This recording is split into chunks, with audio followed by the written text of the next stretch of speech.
Hi friends, ఈ ప్రభుత్వ రంగ సంస్థలను గత 10 సంవత్సరాలు మోడీ గారి పరిపాలన వచ్చిన తర్వాత పూర్తిగా నిర్వీర్యం చేస్తూ అమ్మేస్తూ వస్తున్నారు. వాళ్ళు చెప్పేది ఏంటంటే ఈ మనం అది ప్రభుత్వ రంగ సంస్థలు నడపడము ప్రభుత్వం పని కాదు. మరి ఎవరి పని? ప్రైవేటు వాళ్ళ పని. ఎక్కడ లేది.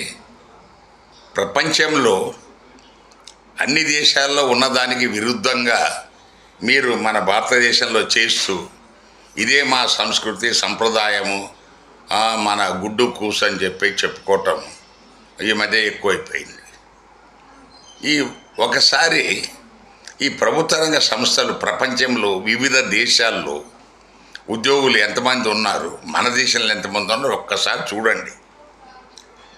మనకు బ్రెజిల్లో 12.3% ఉద్యోగులు ఉన్నారు ప్రభుత్వ రంగ సంస్థల్లో.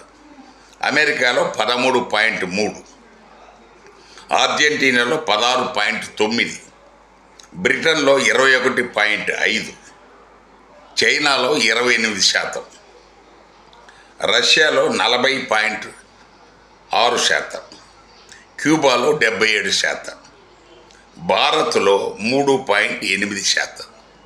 ఇది మన దేశంలో ఉన్న మన దేశం కోసం ధర్మం కోసం మోడీ గారు చేస్తున్న పరిపాలన. మరి అయినా కూడా ఉద్యోగుల్లో మనకు దేశంలో ఎందుకనో చలనం లేదు.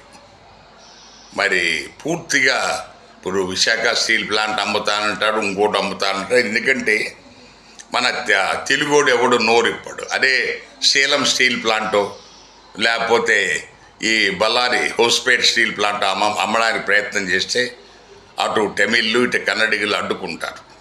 అది మన తెలుగు ప్రజలకున్న దుస్థితి. Thank you.